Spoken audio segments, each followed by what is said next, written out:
I started looking into Camp Mystic, where the flooding took place July 4th, because Camp Mystic is a strange name, especially for a supposed Christian camp.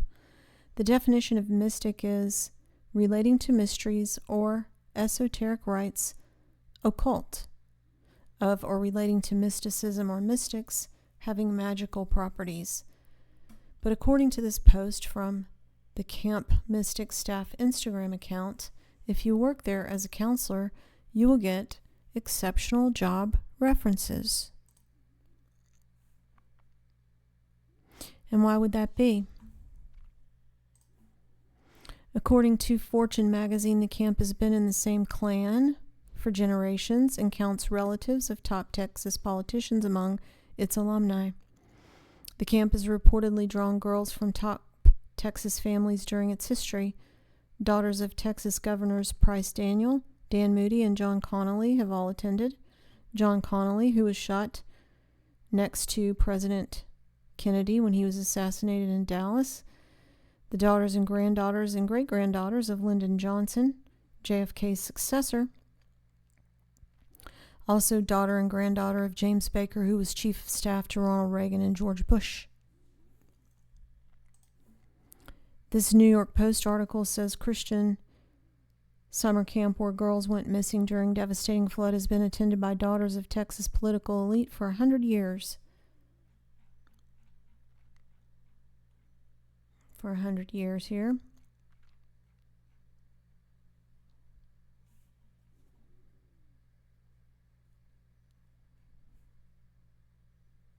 Camp Mystic has been a beloved summer retreat for some of the most influential young women in the Texas region and national politics. First Lady Laura Bush was Camp Mystic counselor years before she married George Bush.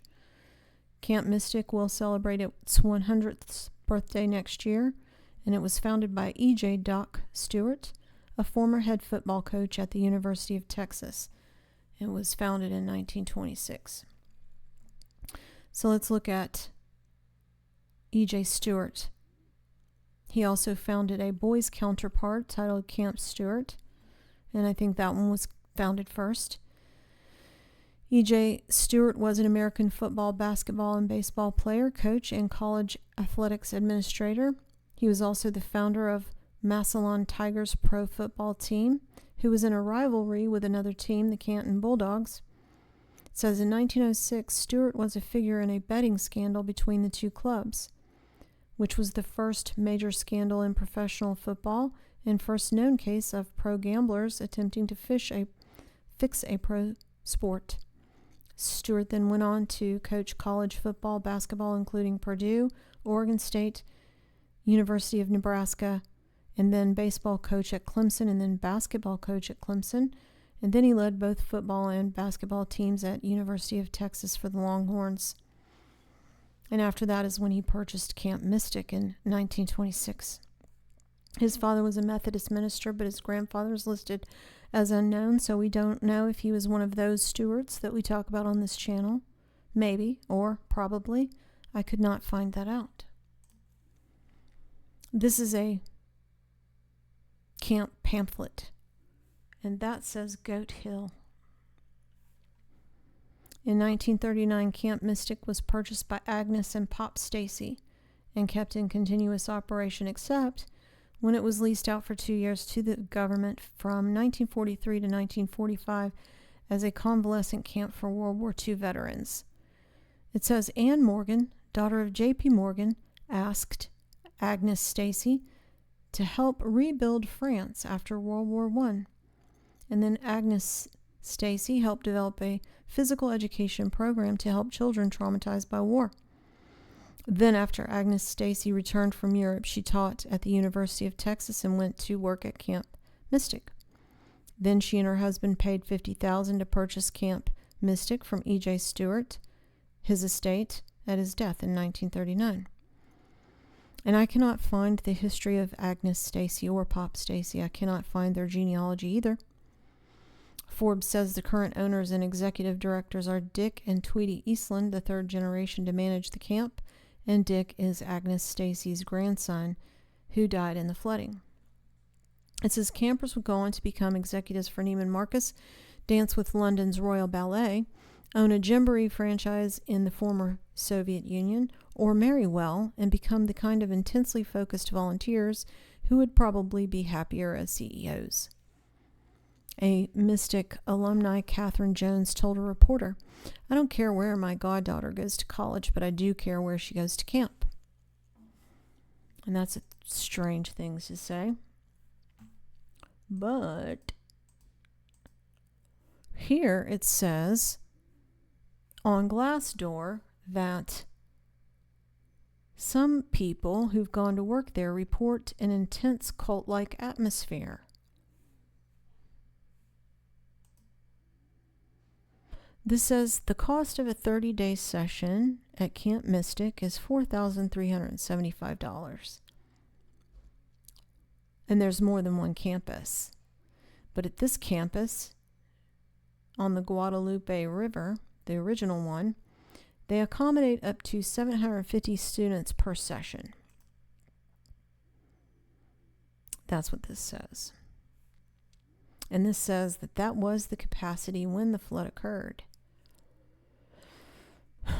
It says they have 3 sessions per year at this location and 3 at the other female campus, Cypress Lake. And this does not include the boys' camp, Camp Stewart. So just at Camp Mystic, there are 3 sessions at $4,375 times 700 students, rounding it down. That's $9 million per year. And that does not include the Cypress Lake location or the boys' camp, Camp Stewart. But they don't have phone access, which I assume may not be their fault. They may not be able to control that, cell service. But they also don't have air conditioning in the cabins in Texas in the summer, which it seems they likely could afford. So I don't know how much they are paying their counselors, but, you know, if you work there, you'll get excellent job references according to their Instagram page. So it's really hard to get information on their website because every time I've been trying to hit it, it keeps saying too many requests. See, I get this too many requests here. And I assume that server could be overloaded, but it seems they could afford a better network also at that price.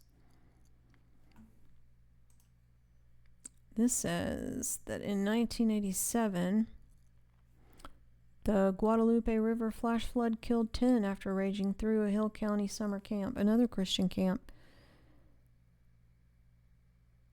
10 teenagers drowned, but the remaining 33 children and adults survived as a result of the series of rescues. How this hurricane formation stood over Texas right here for 12 to 18 hours, right? Well, look at this right here. This is the Schumann frequency, the Earth's resonance. And it's never been like this before. Neither me nor anyone I know who's been watching the Schumann resonance for years upon years have ever seen this pattern before. So I'm trying to get a quick answer. I'm like, Grok, when did this major flooding start? 3 a.m. July 4th, 1 a.m. to 3 p.m. The first time this has ever showed up. So what could affect the Schumann frequency? I don't know. Frequencies? And oddly enough, when Western NC was going on, I remember a discrepancy with Schumann frequency then as well. Remember, it didn't move for 20 hours? Quarter of a whole year's all rain dumped within a 10-hour period. And here's all the information I have available for the 20 girls that are still missing. Save it, bookmark it, whatever. And pray. So today is the 5th of July, 2025, and these boys don't even hide what they're doing. This is the map right now. This is the map, and as you can see, they're using NexRad. They're completely encircling this storm and not allowing it to move. They did this before with their last hurricane. The name escapes me, but it just stayed there for days and days and days. You see this? This isn't natural.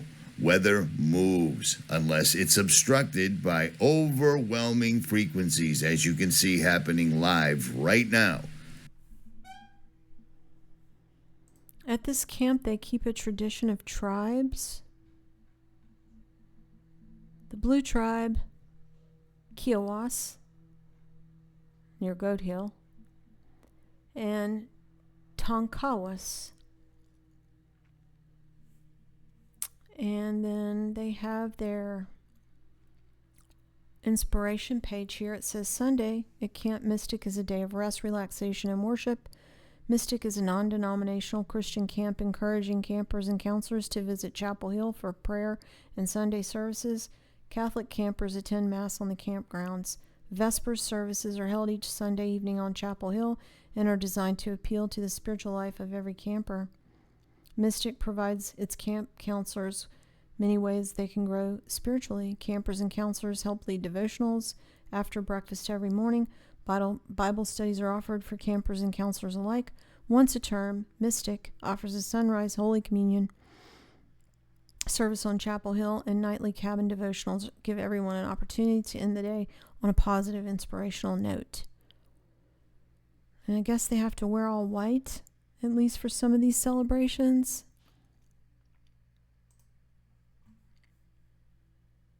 Sunday, you go down to the riverbank, and that's where your kind of first service is, and everyone is down there wearing white and songs together. Then another thing that's a big part of Kerrville is James Avery. That's where it's all. That's the home base, and so I didn't know that. There are charms that are made just for these camps, and so you can hear the jingling of my bracelet of all my different Camp Mystic stuff. But you wear white. And then I also am going to put this on, but anyone who knows Camp Mystic is well aware. Let's see, let's close my thing right here.